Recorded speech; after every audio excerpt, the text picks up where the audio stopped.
Hello and welcome, friends.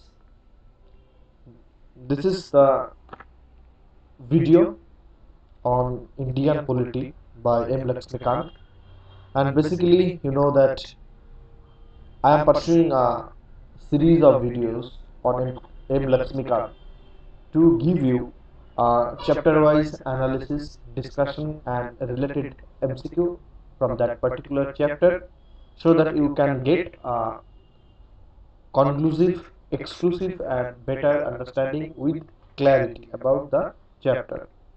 And my dear friends, তোমরা জানো কি আমি এম লক্ষ্মীকান্ত থেকে চ্যাপ্টার ওয়াইজ ডিসকাশন শুরু করেছি। বেসিক্যালি এম লক্ষ্মীকান্ত যেহেতু একটা ইংলিশ বুক, এবং তোমাদের যদি বইটা ভালো করে বুঝতে হয় তাহলে ইংলিশ ভার্সনটাই পড়তে হবে। সো আমি যারা ওয়েস্ট বেঙ্গল থেকে এক্সপিরিয়েন্স আছে তাদের সুবিধার্থে আমি এই চ্যাপ্টার বইটা শুরু করেছি বাংলাতে চ্যাপ্টার ওয়াইজ। সো আশা করি তোমরা এটা দেখবে, যদি তোমাদের কোনো সাজেশন থাকে আমাকে বলবে, কেমন? At the same time, you can visit my channel for other study material as well. This is my channel where you can find several playlists.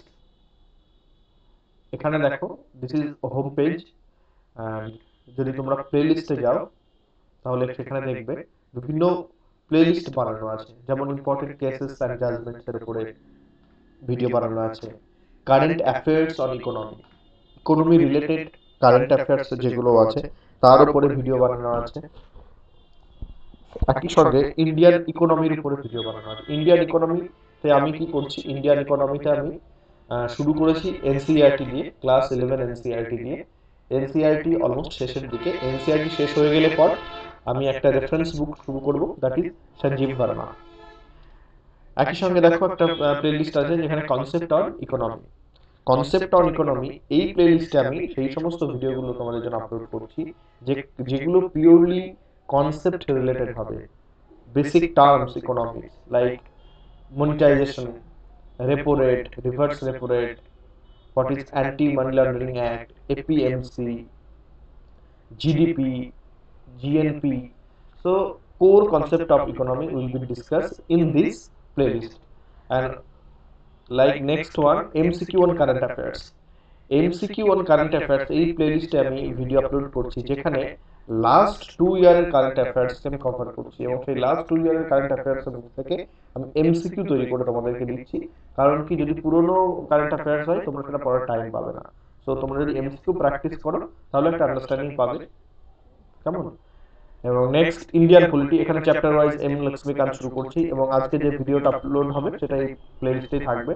তোমরা এখান থেকে প্রিভিয়াস দেখে নেবে ভিডিওগুলো। যেমন ইন্ডিয়ান পলিটিতে অলরেডি দেখো তোমরা 10টা ভিডিও কিন্তু আপলোড করা হয়েছে, একদম চ্যাপ্টার ওয়াইজ শুরু করে L1 চ্যাপ্টার ওয়াইজ দেখো।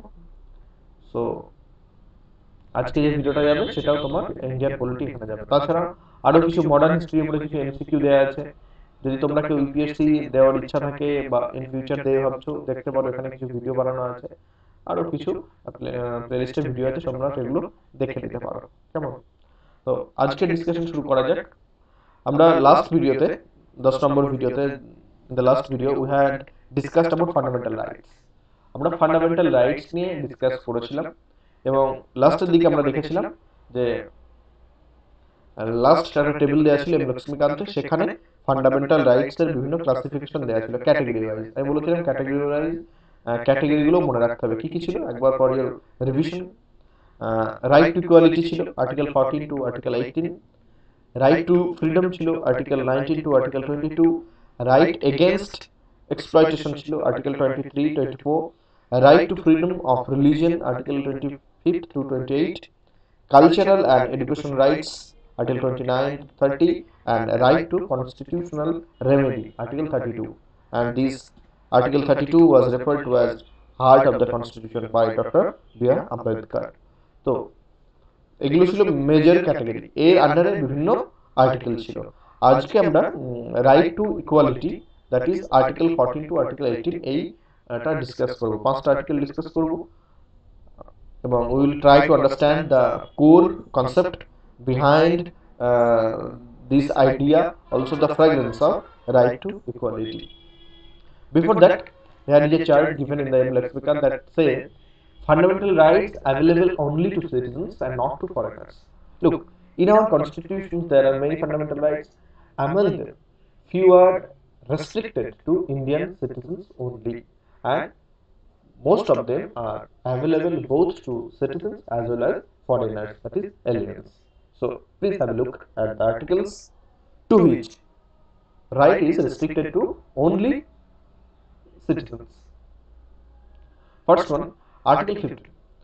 Prohibition of discrimination on grounds of religion, race, caste, sex or place of birth. দেখো বলছি প্লেস অফ বার্থের উপরে বেস করে কারোর সঙ্গে ডিসক্রিমিনেশন করা যাবে না। রিলিজিয়ন ধর্মের উপরে বেস করে কারোর সঙ্গে ডিসক্রিমিনেট করা যাবে না। মানে ধরো আমাদের দেশে বিভিন্ন ধর্মের মানুষ আছে, তো আমি কোনো সার্টেন রিলিজিয়নের মানুষকে প্রিভিলেজেস দিতে পারি না।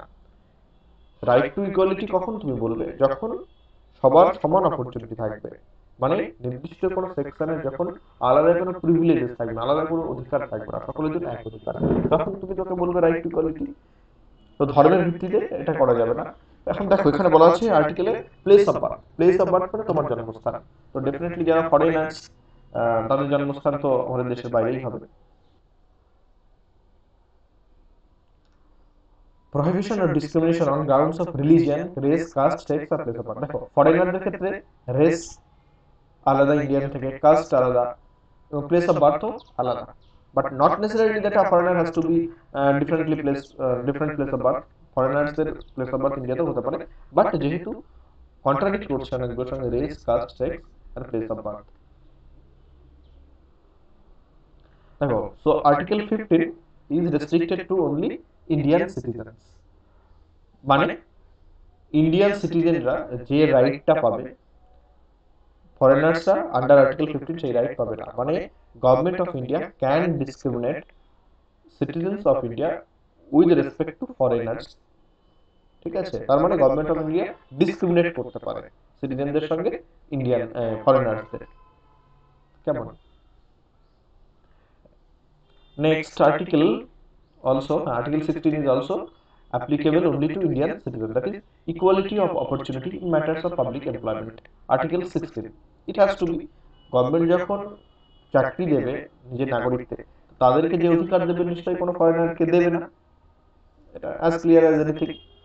Next, protection of six rights regarding freedom of speech and expression, assembly, association, movement, residence, profession, etc. Article 19. দেখো আর্টিকেল 19 এ বলছে যে প্রোটেকশন অফ সিক্স রাইটস, মানে ছটা রাইটস এর এগেইনস্টে প্রোটেকশন। এক নম্বর ফ্রি স্পিচ এন্ড এক্সপ্রেশন, তুমি তোমার যা কিছু বলার অধিকার আছে। অ্যাসেম্বলি, তোমার সভা করার অধিকার আছে। Association, again kind of that. Movement, again kind of that. সভা, সমিতি, মিছিল, আন্দোলন এগুলোর অধিকার আছে। রেসিডেন্স, যে কোনো জায়গায় ইন্ডিয়াতে বসবাস করার অধিকার আছে। এবং প্রফেশন, তুমি যে কোনো প্রফেশন গ্রহণ করতে পারো। কিন্তু কোনো ফরেনার্সকে কি একই অধিকার দেওয়া যাবে এবং দিলে সেটা কতটা যুক্তিসঙ্গত হবে? কোনো ফরেনার এসে ধরো আমাদের গভর্নমেন্টের এগেনস্টে বা আমাদের দেশের এগেনস্টে কোনো সভা সমিতি তৈরি করছে এবং কোনো তারা গোপন এজেন্ডা নিয়ে কাজ করছে, যে কোনো জায়গায় গিয়ে বসবাস করছে, তো এটা ঠিক নয়, এটা আমাদের দেশের ইন্টারনাল সিকিউরিটির জন্য ক্ষতিকর। So Article 19 is not applicable for foreigners. Next, protection of language, script, culture of minorities. Article 29 এ বলছে যে আমাদের দেশে যে সমস্ত মাইনরিটি আছে, not necessarily has to be religious minority, ল্যাঙ্গুয়েজের ক্ষেত্রে মাইনরিটি, কালচারের ক্ষেত্রে মাইনরিটি, তাদেরকে প্রোটেকশন দেওয়া। এবার দেখো ইন্ডিয়ান গভর্নমেন্টের একটা অব্লিগেশন, কিন্তু ফরেনার্সের ক্ষেত্রে বিদেশের কোনো দেশে কি মাইনরিটিজ আছে, কি ল্যাঙ্গুয়েজ মাইনরিটিজ আছে, কালচার মাইনরিটি আছে, সেগুলোকে প্রোটেকশন দেওয়ার কোনো অব্লিগেশন আমাদের থাকা উচিত নয়। So article 29 is not also applicable for foreigners. Next, right to minorities to establish and administer educational institutions. Again that আমাদের দেশের মাইনরিটিদের ক্ষেত্রে গভর্নমেন্ট এস্টাবলিশমেন্ট আছে, কারণ কি তাদেরকে প্রপার প্রোটেকশন রাখতে হবে যেহেতু তারা মাইনরিটি। কিন্তু আমাদের দেশের বাইরে যারা বিদেশে, তাদের ক্ষেত্রে আমাদের গভর্নমেন্টের বা আমাদের কোনো রেসপন্সিবিলিটি থাকতে পারে না। So this is not also applicable. So article 15, article 16, Article 19, Article 29 and 30 is applicable only to citizens. দেখো 29 and 30 about minorities. আর্টিকেল 19 খুবই স্বাভাবিক, বিদেশিদের থাকতে পারে না, কারণ ফ্রি স্পিচ এক্সপ্রেশন তাদের থাকতে পারে না, অ্যাসেম্বলির অধিকার থাকতে পারে না, অ্যাসোসিয়েশন অধিকার থাকতে পারে না। এবং আর্টিকেল 16 তাই পাবলিক এমপ্লয়মেন্টের ক্ষেত্রে বিদেশিদের সমান অধিকার আমাদের নাগরিকদের মতো হতে পারে না। এবং আর্টিকেল 15 তাই, কারণ কি গভর্নমেন্ট অফ ইন্ডিয়া ডিসক্রিমিনেট করতে পারে, বৈষম্যমূলক আচরণ করতে পারে আমাদের নাগরিক এবং বিদেশিদের মধ্যে। আমাদের নাগরিককে যে সুবিধা দেবে অবশ্যই বিদেশিদেরকে সেই সুবিধা দেবে না। সো বেসিক্যালি তোমাদের এগুলো মুখস্থ করার দরকার নেই, তোমরা যদি কনসেপ্টটা বোঝো article 15 এর, article 16 এর, article 19, 29, 30, so you can easily eliminate that which rights are applicable to citizens and which are not applicable to foreigners.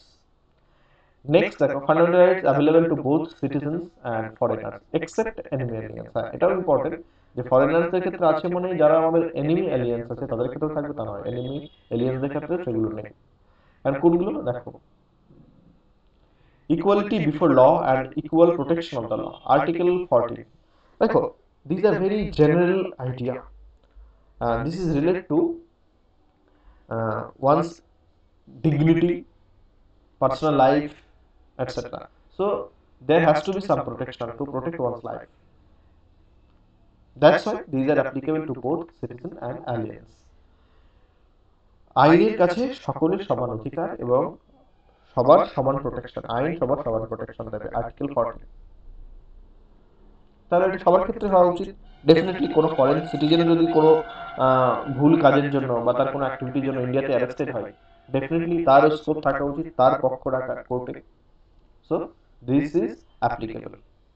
Next, protection in respect of conviction for offence, যেটা বলছিলাম যে আর্টিকেল 22, কোনো foreigners কোনো offence করেছে, be it civil offence or criminal offence, he has been or he or she has been arrested by our police. তো যখন ম্যাজিস্ট্রেটের সামনে তার বিচার হবে, তো অবশ্যই তাকে তার উকিল রাখতে হবে, সে তার পক্ষ বলবে। এখন যদি আমাদের সরকার যদি তাকে সেই সুযোগটা নেয়, তাহলে এটা অন্যায় হবে। So basically this is related to one's individual dignity, liberty. এটা মানুষের জীবনের সঙ্গে যেহেতু জড়িত, এটা সবার ক্ষেত্রে অ্যাপ্লিকেবল হবে। সো একটা কনভিক্টেড পার্সনেরও কিন্তু কিছু সার্টেন রাইটস আছে এবং আর্টিকেল 20 গ্যারান্টিজ দ্যাট। কেমন? Next, article 21, protection of life and personal liberty. আমি যেটা বলছিলাম যে একজন মানুষের জীবনের প্রতি সুরক্ষা এবং তার নিজের স্বাধীনতা, মানে তুমি কাউকে জোর করে এক্সপ্লয়েট করতে পারো না, সে মধ্যযুগীয় প্রথার মতো, দাস প্রথার মতো কাউকে দিয়ে কাজ করানো, অত্যাচার করে এগুলো করতে পারো না। একজন ইন্ডিভিজুয়াল মানুষের পার্সোনাল লিবার্টি থাকবে এবং তার লাইফের প্রতি প্রোটেকশন থাকবে। সে যদিও অপরাধীও হয়, তাকে তার পক্ষ বলার সুযোগ দিতে হবে। তার পক্ষ বলার পরে যদি জাজমেন্টে দেখা যায় সে অন্যায়, তখন সে পানিশমেন্ট পাবে, but he will be given the opportunity to represent himself or herself. কেমন? So Article 21 is also applicable to both citizens and foreigners. Next, right to elementary education, Article 21। একদম এটাও থাকবে, যদি কোনো ফরেনার ইন্ডিয়াতে বসবাস করে যে কোনো কারণেই হোক, তো এলিমেন্টারি যে education, this is not related to citizen or non-citizen. Basically, these all rights are related to humanity, মানবতার সঙ্গে সম্পৃক্ত, জড়িত, সেই জন্য এগুলো সবার ক্ষেত্রে থাকবে। কেমন? At the same time, protection against arrest and detention in certain cases, আমি যেটা বললাম যে যদি কাউকে অ্যারেস্ট করা হয়, প্রোটেকশন করা হয়, তার সার্টেন প্রিভিলেজেস আছে, রাইটস আছে, সেগুলো তাকে দিতে হবে। উইদিন 24 আওয়ার তাকে ম্যাজিস্ট্রেটের সামনে পেশ করতে হবে, তাকে তার উকিলের সঙ্গে কনসাল্ট করতে দিতে হবে, তার পক্ষ রাখার সুযোগ তাকে কোর্টে দিতে হবে। কেমন? Next, prohibition of traffic in human beings and forced labour. Again তোমরা বুঝতে পারছো যে this is related two humanity, মানবতা, যে কোনো জাতি, ধর্ম, দেশ, কাল নয়, জাস্ট মানবতার জন্য। সো এগুলো সবার ক্ষেত্রে অ্যাপ্লিকেবল হবে এবং basically this is applicable to all. Next, prohibition of employment of children in factories. Again তোমরা বুঝতে পারছো সবার ক্ষেত্রে হবে। Freedom of conscience and free profession practice and propagation of religion. হ্যাঁ, ধর্মের ক্ষেত্রে নিজের আত্মসমালোচনা, নিজের ধর্মকে প্র্যাকটিস করা, নিজের আইডিয়াকে প্রফেস করা, একদম সবার ক্ষেত্রে applicable. Freedom to manage religious affairs, ধর্মীয় স্বাধীনতা সবার ক্ষেত্রে। Freedom from payment of taxes for promotion and religion, article, হ্যাঁ ট্যাক্স দেওয়া থেকে ফ্রিডম, মুক্তি। মানে তুমি যদি ধর্মীয় কাজে কোনো কিছু ইনভেস্ট করো তার পেছনে ট্যাক্স লাগবে না সবার ক্ষেত্রে। Freedom from attending religious instructions or worship in certain religious institutions. হ্যাঁ, যে শিক্ষা প্রতিষ্ঠানে যে ধর্মীয় অনুষ্ঠান হয় সেখানে যে তোমাকে অ্যাটেন্ড করতে হবে এমন কিছু নয়, ঠিক আছে? তুমি অ্যাটেন্ড নাও করতে পারো, এটা as per your choice. So basically you can see that this articles are related to humanity, personal dignity, personal liberty. That is why these articles are applicable to Indian citizens as well as foreigners.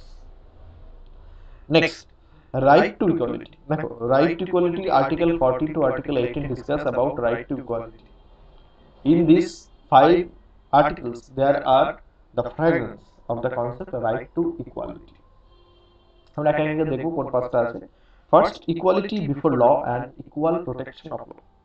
দেখো, এই আর্টিকেলের আন্ডারে article 14 basically দুটো word আছে, equality before law মানে আইনের কাছে সাম্যতা বা আইনের চোখে সাম্যতা বা আইনের কাছে সবার সমান অধিকার, equality before law, and equal protection of law, এবং আইনের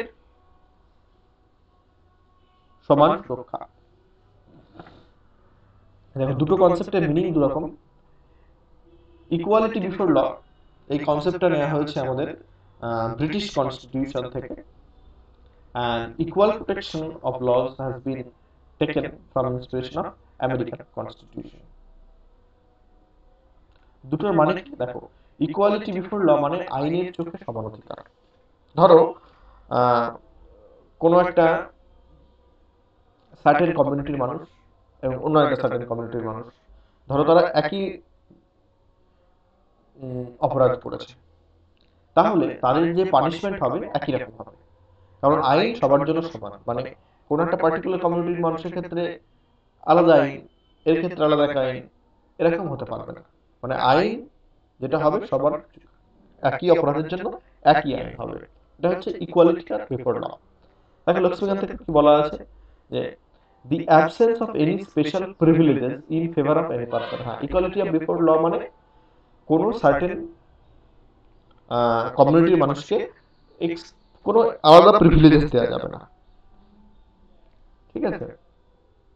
প্রিভিলেজেস মানে আলাদা সুযোগ সুবিধা, ফ্যাসিলিটি, আলাদা rights, kind of rights privileges বলতে পারো। এটা হচ্ছে তোমার equality before law. And equal protection of law মানে ইকুয়াল প্রোটেকশনাল মানে the equality of treatment under equal circumstances both in the privileges conferred and liabilities by law. মানে law has to be treated equally. দেখো, এর এক্সেপশনও আছে কিছু। Exception কি কি আছে না, exception is the president of India and the governor of state. The President of India and Governor of States, they enjoy certain rights which are exception to right to equality. কি কি আছে? যেমন ধরো, এখানে দেখো, যেমন ধরো, the President or the Governor is not answerable to any court for the exercise and performance of the powers and duties of his office. President এবং গভর্নর ভারতীয় কোনো কোর্টে আনসারেবল নয়, মানে তাকে আনসার দিতে হবে না তার কাজের জন্য এবং তার কর্তব্যের জন্য। মানে সে যা কাজ করবে তার জন্য তাকে আনসারেবল হতে হবে না। কেমন কি না, no criminal proceedings shall be instituted or continued against the president or the governor in any court during his term of office. President বা গভর্নরের এগেইনস্টে কোনো ক্রিমিনাল প্রসিডিংস আনা যাবে না যতদিন সে তার অফিসে আছে, মানে যতদিন সে তার পোস্টে আছে। No process for the arrest or imprisonment of the president or the governor shall be issued from any court during his term of office. একদম, যতদিন সে তার অফিসে আছে ততদিন তার এগেইনস্টে কোনো অ্যারেস্ট বা কোনো ইমপ্রিজনমেন্ট করা সম্ভব নয়। No civil proceedings against the president or the governor shall be instituted during his term of office in any court in respect of any act done by him or personal or capacity, whatever is that. Basically যেমন criminal proceedings আনা যাবে না, সেরকম কোনো civil প্রসিডিংসও তার এগেইনস্টে আনা যাবে না যতদিন না সে পর্যন্ত অফিসে আছে। কেমন? একমাত্র until the expiration of 2 months next after notice has been delivered to him. তাকে কোনো নোটিশ দেওয়ার 2 মাসের আগে পর্যন্ত নয়। কেমন? সেটা সিভিল প্রসিডিংস থেকে, তার ক্রিমিনাল প্রসিডিংস তো আনাই যাবে না। নেক্সট আর কোন কোন ক্ষেত্রে আছে, আর্টিকেল 361 এর ক্ষেত্রে ভায়োলেট হয়, article 105, article 194. Basically these are not very important, but you have to understand the effect of president and governor of states on right to equality. কেমন, এগুলো তোমাদের এক্সামের জন্য খুব বেশি গুরুত্বপূর্ণ কিছু না। Next, prohibition on discrimination on certain grounds. Prohibition on discrimination মানে বিভেদ তৈরি করা, যে বিভেদ তৈরি করা যাবে না, কিছু গ্রাউন্ডের উপর বেস করে বিভেদ তৈরি করা যাবে না। কেমন, এটা কোন আর্টিকেলে বলছে, article 15 says that state shall not discriminate against any citizen on grounds of certain professions। মানে আর্টিকেল 15 বলছে স্টেট, দেশ, কিছু প্যারামিটারের উপর বেস করে তার নাগরিকদের মধ্যে বিভেদ তৈরি করতে পারে না। কি সেই parameters? Religion, race, caste, sex or place of birth. দেখো, ধর্ম, জাতি, বংশ, সেক্স আর প্লেস অফ বার্থ এর উপরে বেস করে বিভেদ তৈরি করতে পারবে না। এবং আর্টিকেল একটা জিনিস বলা আছে, অনলি, তার মানে এইগুলো ছাড়া অন্যান্য প্যারামিটারের বেস করে কিন্তু বিভেদ তৈরি করতে পারে গভর্নমেন্ট। অনলি, এটাকে ভালো করে বুঝতে হবে, এগুলো ট্রিকি কোশ্চেন এক্সামে তৈরি হয়। দেখো, the two crucial words in this profession are discrimination and only. Yes, the word discrimination means to make an adverse distinction with regard to or to distinguish unfavorably from others. ধরো কোনো একটা opportunity ব্যাপারে সুযোগ দেবে বা কোনো একটা opportunity ব্যাপার আছে, তখন যদি কোনো একটা পার্টিকুলার সেকশনকে বাদ দেয় তখন সেটাকে বলা হয় ডিসক্রিমিনেট করা হলো। এটা নেগেটিভ সেন্সে ইউজ হয়। কেমন, the use of the word only connotes that discrimination on other grounds is not prohibited। মানে স্টেট অন্যান্য গ্রাউন্ড উপর বেস করে কিন্তু ডিসক্রিমিনেট করতে পারে, শুধুমাত্র এই গ্রাউন্ডগুলোর উপর বেস করে করতে পারবে না। এরও সার্টেন এক্সক্লুশন আছে। কি কি দেখবো দুটো একটা। there are three exceptions to this general rule of non discrimination. The state is permitted to make any special provisions for women and children. For example, a reservation of seats for women in local bodies. তোমরা জানো পঞ্চায়েতে উইমেনদের জন্য reservation রাখা হয়, তো এটাকে কিন্তু discrimination বলা যাবে না, যে এখানে পুরুষদের প্রতি ডিসক্রিমিনেশন করা হলো রিজার্ভেশন করে, নট ডিসক্রিমিনেশন, বিকজ তোমার কনস্টিটিউশন অ্যামেন্ডমেন্ট অ্যাক্টে এটা বলা আছে এবং দিজ আর ভ্যালিড। সো তোমার আর্টিকেল 15 যেটা বলছে যে সেক্সের উপর বেস করে ডিসক্রিমিনেট করতে পারবে না স্টেট, কিন্তু এটা হচ্ছে এক্সেপশন। একইভাবে state is permitted to make any special provision for advanced of any socially and educationally backward classes of citizen. State এটা তৈরি করতে পারে যদি মনে হয় কোনো পার্টিকুলার কমিউনিটি সোশ্যালি ব্যাকওয়ার্ড ক্লাসের জন্য মানে রিজার্ভেশন সেটা দিতে পারে, যেভাবে ওবিসি রিজার্ভেশন দেওয়া হয়েছিল এবং ওবিসি রিজার্ভেশনের ক্ষেত্রে গভর্নমেন্ট সেটাকে আপিল করেছিল। তো স্টেট এটা মনে করলে করতে পারে যে রেস কাস্টের উপর বেস করে ওবিসি কাস্টের উপর বেস করে ডিসক্রিমিনেট করা হয়েছিল। তো এগুলো হচ্ছে সার্টেন রিজার্ভেশন রিলেটেড ইস্যু আছে যেটা হচ্ছে outside the পারভিউ of article 15। Next, equality of opportunity in public employment, article 16। মানে সরকারি চাকরিতে সকলের সমান অধিকার। এবং তোমরা জানো আর্টিকেল 16 শুধুমাত্র ইন্ডিয়ান সিটিজেন ক্ষেত্রে অ্যাপ্লিকেবল, অবশ্যই হতে হবে। Article 16 provides for equality of opportunity for all citizens in matter of employment or appointment to any office under the state। রাজ্য সরকারের বা কেন্দ্র সরকারের অধীনে যে সমস্ত চাকরি আছে বা আন্ডারটেকিং সংস্থা আছে তাদের চাকরির ক্ষেত্রে সকলের সমান অধিকার। স্টেট কোনো সার্টেন সেকশনের সঙ্গে সার্টেন কমিউনিটির সঙ্গে ডিসক্রিমিনেট করতে পারে না। ঠিক আছে, এবার দেখো তোমরা বলতে পারো যে তাহলে রিজার্ভেশন কি করে আসলো? আর্টিকেল 16 এ বলছে ইকুয়ালিটি অফ অপরচুনিটি, আর্টিকেল 15 এ বলছে যে state cannot discriminate on race caste. তো কি করে আর্টিকেল রিজার্ভেশনটা কি করে ভ্যালিড হলো কনস্টিটিউশনালি? দেখো, একটা জিনিস তোমাদেরকে মনে রাখতে হবে, আর্টিকেল 14 ইকুয়ালিটি বিফোর ল এবং equal protection of law. Equality before law মানে কিন্তু আইনের চোখে সকলের সমান অধিকার এরকম নয় যে সবার ক্ষেত্রে ফর অল সিচুয়েশনে আইন একই হবে। কারণ কি, রিজার্ভেশন এসেছে কোন সফটওয়্যার থেকে? Due to historical injustice exploitation certain community section has been on the lower strata of our society historically they have been exploited, এবং সেই জন্যই কিন্তু তারা পিছিয়ে পড়েছে, ঐতিহাসিকভাবে তারা শোষিত হয়েছে, সমাজে পিছিয়ে পড়েছে, এবং তাদের পিছনে পড়ার পেছনে কিন্তু আমাদের সোসাইটি দায়ী। সো তাদেরকে যদি এখন ইকুয়ালিটি দিতে হয় তাহলে তাদেরকে একটা প্ল্যাটফর্ম উপরে তুলে আনতে হবে, দে নিড আপলিফটমেন্ট। সেই জন্যই রাইট টু ইকুয়ালিটি, সাম্যতা প্রতিষ্ঠা করার জন্য কিন্তু রিজার্ভেশন দেওয়া হয়েছে। মানে তুমি অ্যাপেলের সঙ্গে তুমি এর তুলনা করতে পারো না। if you have if you have to compare, you have to compare with apple to apple, you cannot compare apple to banana. So right to equality তখনই হবে যদি সেই সার্টেন সোসাইটি যারা পিছিয়ে পড়েছে তাদেরকে তুমি আপলিফট করতে পারো, তুলে আনতে পারো।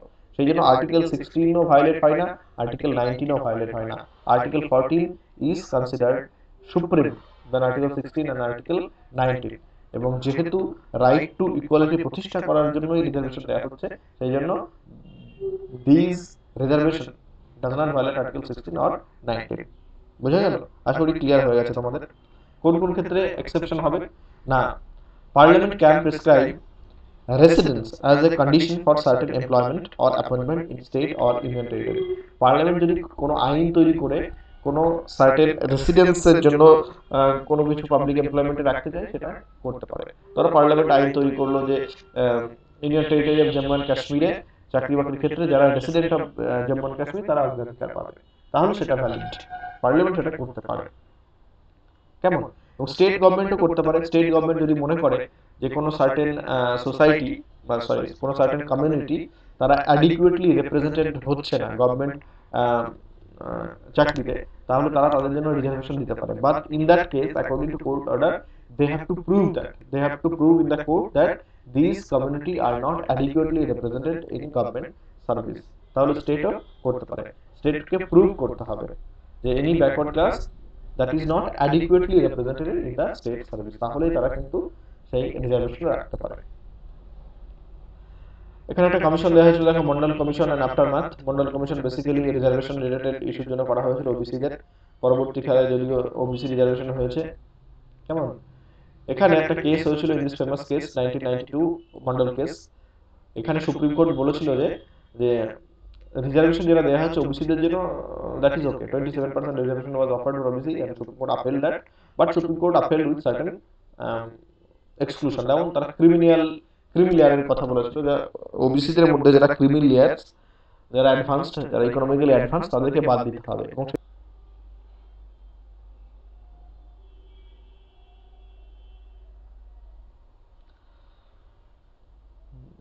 ক্রিমিলিয়ারকে এক্সক্লুড করেছিল, এবং সেই সঙ্গে এটাও বলেছিল যে যে প্রমোশনটা দেওয়া হবে সেটা কোনো চাকরি দেওয়ার ক্ষেত্রে, প্রমোশনের ক্ষেত্রে উইল নট বি অ্যাপ্লিকেবল। এবং অ্যাট দ্য সেম টাইম এটাও বলেছিল যে প্রমোশনের ক্ষেত্রে এটা মনে রাখতে হবে যে কোটা গভর্নমেন্ট তৈরি করছে সেটা যেন 50%কে ক্রস না করে। যে 27% করে দিয়ে এটা যদি 51% হয়ে যায়, তাহলে এটাকে 50% এর মধ্যে রাখতে হবে। এটা কিন্তু গভর্নমেন্ট সুপ্রিম কোর্ট বলেছিল। Next, abolition of untouchability, article 17. Article 17 states that untouchability and practice is in any form. Article 17 basically forbids practice of untouchability in its any form. যে কোনো ফর্মে untouchability practice is abolished. এবারে দেখো untouchability এই ওয়ার্ডটা বা কি কি আনটাচেবিলিটির মধ্যে পড়ছে, এটা কিন্তু has not been defined in our constitution. এখান থেকে কোশ্চেন আসে, কেমন? So government has to basically notify, act তৈরি করতে হবে। যেমন এসসি/এসটি অ্যাক্ট তৈরি হয়েছিল, এই অ্যাক্টের মাধ্যমে government enforce that this things cannot be done with this people. So basically আমাদের কনস্টিটিউশনে আনটাচেবিলিটি কিন্তু কোথাও বলা নেই। দেখো এখানে লেখা আছে the term untouchability has not been defined either in constitution or in the act. SC/ST atrocity যে অ্যাক্ট তৈরি হয়েছে সেখানে বলা হয়েছে SC আর ST পিপলদের সঙ্গে তুমি এই করতে পারো না, কেমন? তো অ্যাক্টিভ আনটাচেবিলিটি ডিফাইন করা নেই, না তো কনস্টিটিউশনে ডিফাইন করা আছে, ঠিক আছে? সো হ্যাঁ রাইট, এখানে দেখো এখানে একটা ইম্পর্টেন্ট জিনিস আছে। The supreme court held that right under article 17 is available against private individuals and it is the constitutional application of the state. হ্যাঁ, শুধুমাত্র যে গভর্নমেন্টের ক্ষেত্রেই নয়, এটা প্রাইভেট ইন্ডিভিজুয়ালের ক্ষেত্রেও, মানে প্রাইভেট কোনো ধরো বডি অর্গানাইজেশন, তাদের ক্ষেত্রেও কিন্তু applicable. Even they cannot practise untouchability. কেমন? Next, abolition of titles. Abolition of titles, article 18। Titles মানে কি না, আগে যে টাইটেলস গুলো দিত, ধরো রায় বাহাদুর, রাজা বাহাদুর, চৌধুরী, এই ধরনের টাইটেলস, যেটা এখন বন্ধ করে দেওয়া হয়েছে, যে তুমি এই ধরনের কোনো টাইটেল ইউজ করতে পারো না, কোনো সংস্থা তোমাকে এই টাইটেল দিতে পারে না, বা তুমি দিতে পারো না, বা তুমি ইউজ করতে পারো না, কোনো বিদেশিদের কাছ থেকে তুমি টাইটেল দিতে পারো না, ঠিক আছে? একমাত্র এক্সেপ্ট মিলিটারি আর একাডেমিক পারপাস। একাডেমিক পারপাসের ক্ষেত্রে যে টাইটেল দেওয়া হয়, ডক্টরেট, মিলিটারির ক্ষেত্রে যে সব অ্যাওয়ার্ড দেওয়া হয়, সেগুলোর ক্ষেত্রে হতে পারে, বা আদারওয়াইজ অন্য কোনো টাইটেল তুমি নিতে পারো না। কোনো প্রাইভেট সংস্থা তোমাকে দিতে পারে না, কোনো ফরেন বডি তোমাকে দিতে পারে না, বা তুমি সেগুলো কখনো ইউজ করতে পারো না। একমাত্র দেখো একটা কেস এসেছিল in 1996, the supreme court appeal that the constitutional validity of national award, Bharat Ratna, যে সমস্ত কনস্টিটিউশনাল অ্যাওয়ার্ড গুলো দেওয়া হয়, যেমন ভারত রত্ন, পদ্মভূষণ, পদ্মবিভূষণ, পদ্মশ্রী, এগুলো, এবং সুপ্রিম কোর্ট সেখানে বলেছিল যে these awards do not amount to titles within the meaning of Article 18. Article 18 এ যে টাইটেলস এর কথা বলা হচ্ছে, সেই অ্যাওয়ার্ডস গুলো এই টাইটেলের লিমিটেশন, ডেফিনেশনের মধ্যে কিন্তু আসে না, এবং supreme court upheld this concept of this titles. So এটা মনে রাখবে যে এই সমস্ত অ্যাওয়ার্ড গুলো, যেগুলো কনস্টিটিউশন অ্যাওয়ার্ড দেওয়া হয়, সেগুলো কিন্তু টাইটেলস এর মধ্যে আসে না।